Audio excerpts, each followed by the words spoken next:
မင်္ဂလာညချမ်းလေးပါခင်ဗျာကျွန်တော်တို့ရဲ့ဇလန်းသစ် channel လေးကနေပရာလောကနဲ့ဂမ်ဘီယာဇလန်းကောင်းလေးတွေကိုနေ့စဉ်တင်ဆက်ပေးသွားမှာမို့ channel လေးကို like and subscribe လုပ်ရသေးသူများလုပ်ထားပေးခဲ့ဖို့တောင်းဆိုလိုက်ပါရစေခင်ဗျာဟုတ်ကဲ့ပါခင်ဗျာဒီကနေ့ညမှာတော့စာရေးဆရာနောင်ရိုးစစ်တက်ရေးသားထားတဲ့အယူသူတော်နဲ့ကြောင်တစေအတိုက်ဆိုတဲ့စိတ်ဝင်စားဖွယ်ရာဂမ်ဘီယာဇလန်းကောင်းလေးကိုပြောပြတင်ဆက်ပေးလိုက်ပါတယ်ခင်ဗျာနားဆင်ခံစားပေးကြပါအောင်ခင်ဗျာ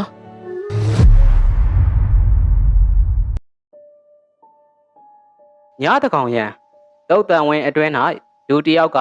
ရေပုံတစ်ခုအားတူးဆွနေပါတယ်အတန်ကြာတူးဆွပြီးတော့အထဲမှာအခေါင်းတစ်လုံးပေါ်လာခဲ့လေတယ်အခေါင်းအားဖွင့်တော့အထဲမှာအသက်14နှစ်အရွယ်မိန်းကလေးတဦးရဲ့အလောင်းထွက်ပေါ်လာခဲ့ပါတယ်ထိုသူကမိန်းကလေးအလောင်းအားဖတ်၍ရှိုက်ကြီးတငင်ငိုကြွေးနေပါတယ်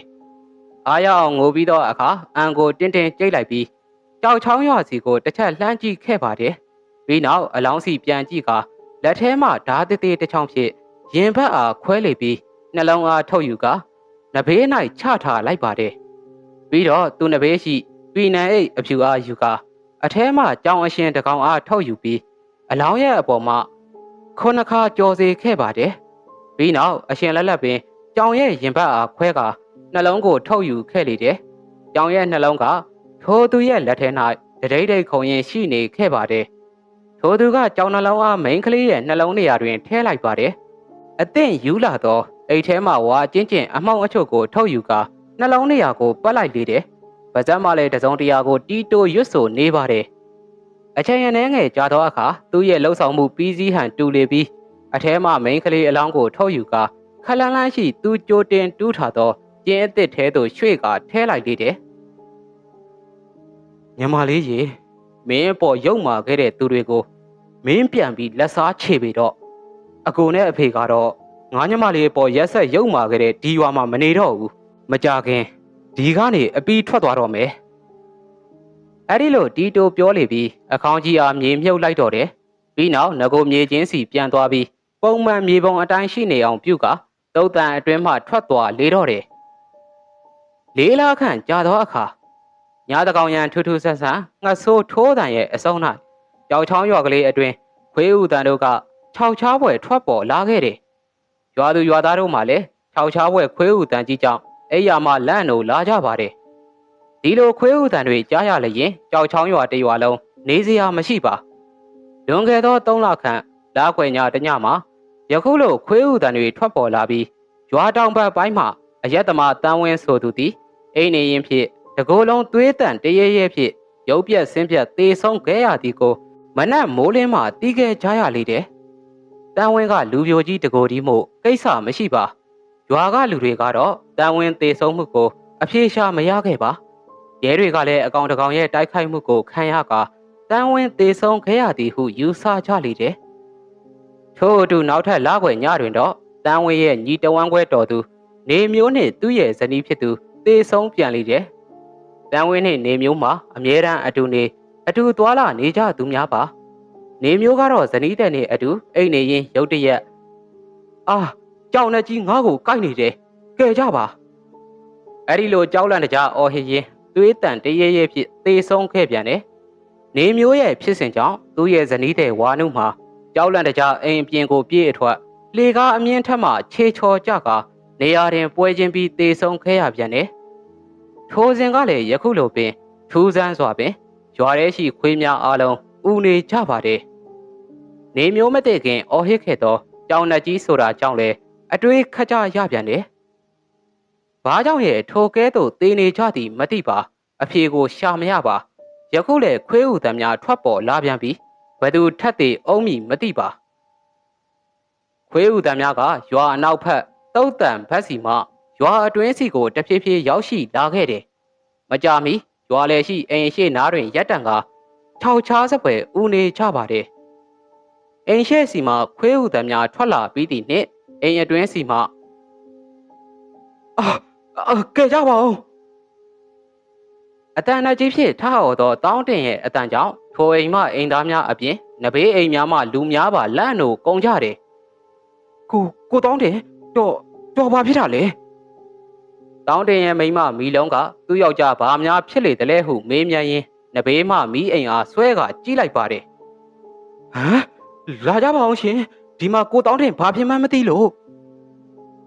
တောင်းတင်ကအဲ့ရတဲ့တွင်တကိုယ်လုံးသွေးလိမ့်လိမ့်ဖြစ်မျက်ဖြူလန်းလျက်လူးလိမ်အော်ဟစ်နေပါတယ်မီလုံးရဲ့အော်တန်အဆုံးတွင်တော့နဘေးအိမ်မှလူများပြေးလွှားလာကြကုန်တယ်အိမ်ရှိစီတွင်တော့ခွေးဥတန်များကစူညံနေသေးပါနဘေးအိမ်များမှလူအချို့အိမ်ပေါ်ရောက်သောအခါတောင်းတင်ကစန့်ငင်ဖြစ်နေပြီးဗဇက်မှလည်းဘလုံးပတွေးဖြစ်ကြောင်နဲ့ကြီးမဟုတ်ဘူးမြာနေငါ့ကိုတတ်နေတယ်ကဲကြပါအဲ့ဒီလိုရေယူရင်ဇက်လေကအသက်ထွက်သွားတော့တယ်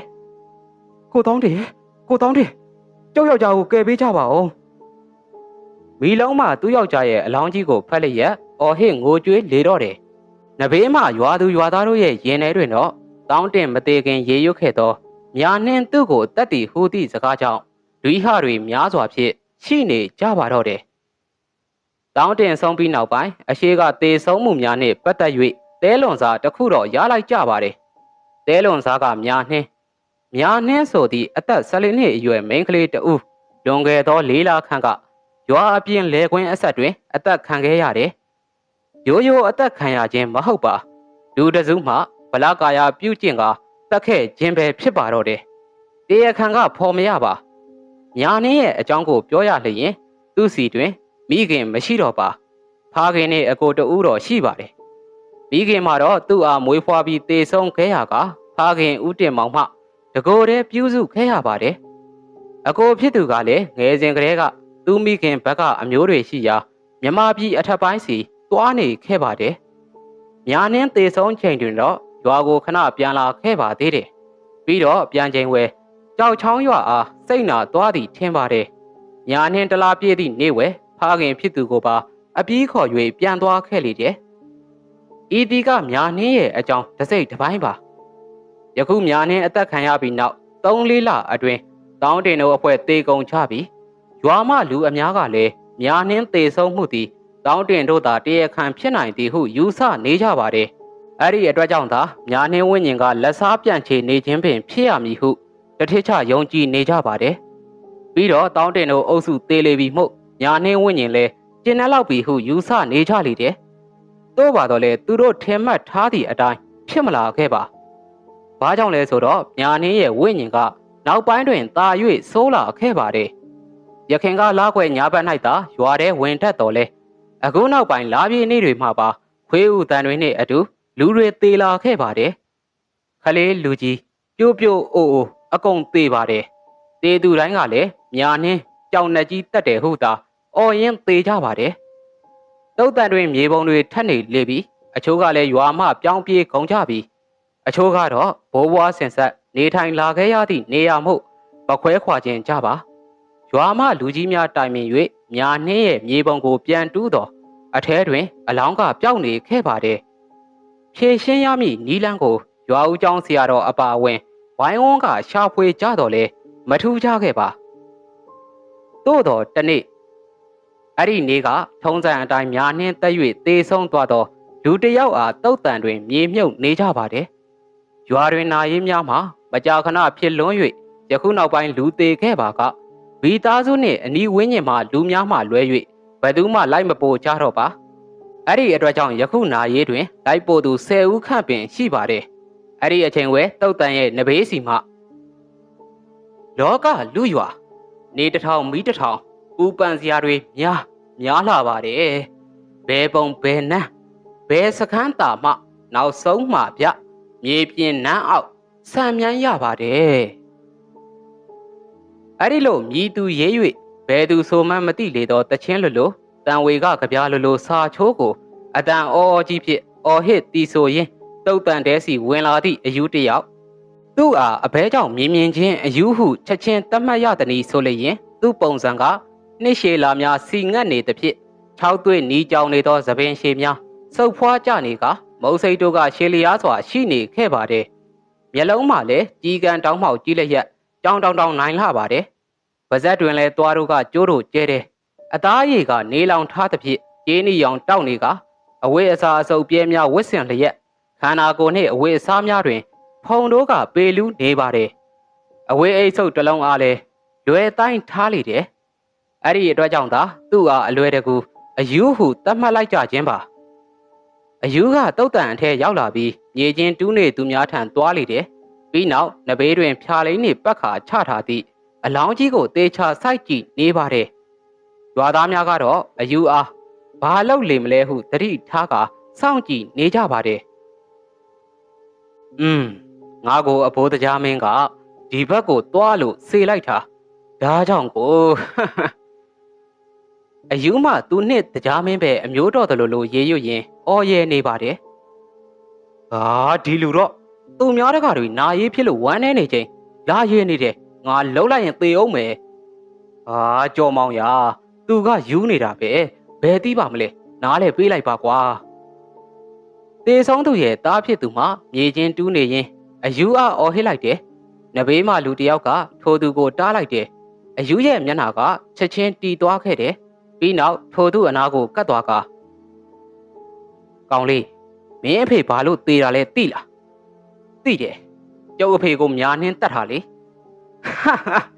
အေးမှန်တယ်။အခုရွာမှာလူတွေအများကြီးသေနေတယ်မလား။အဲ့ဒါမင်းပြောတဲ့ညာနှင်းတတ်တာ။ဒါပေမဲ့တကယ်တည်းခံကသူမဟုတ်သေးဘူးသူ့အတွက်မကျေနပ်တဲ့သူတယောက်ကညာနှင်းကိုတတ်တဲ့တရက်ခန့်တွေကိုလက်စားချေဖို့အစီရင်လှုပ်ထားတာအစားကညာနှင်းအတွက်လက်စားချေဖို့လောက်ပဲလှုပ်ခဲ့ပေမဲ့အခုကျအစီရင်ကိုလှုပ်ဆောင်ထားတဲ့သူကသူ့အစီရင်ကိုပြန်မဖြေခဲ့တော့ဟိုတစေကအစားကျူးလာပြီးမဆိုင်တဲ့သူတွေကိုပါထက်သက်နေတာ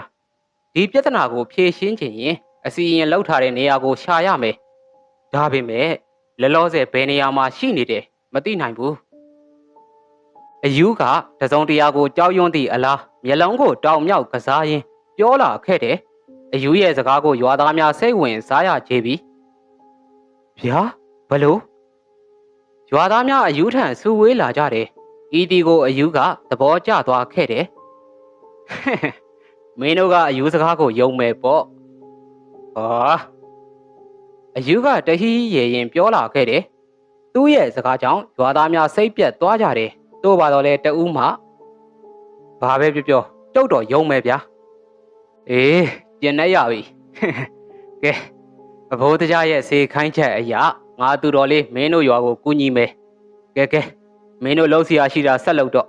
ငါလည်းသူဒီညရွာတဲကိုလာအောင်လိုက်မန်းလိုက်အောင်မယ်ပြီးရင်အစီရင်လှုပ်ထားတဲ့နေရာကိုပြခိုင်းပြီးဖြတ်စည်းရမယ်အယူကပြောဆက်ဆိုတုတ်တန်အတွင်းရှိမြေပုံအတလေးများထံပတ်သွားကဖနှောက်တစ်ချက်စီလိုက်ပေါင်နေလေတော့တယ်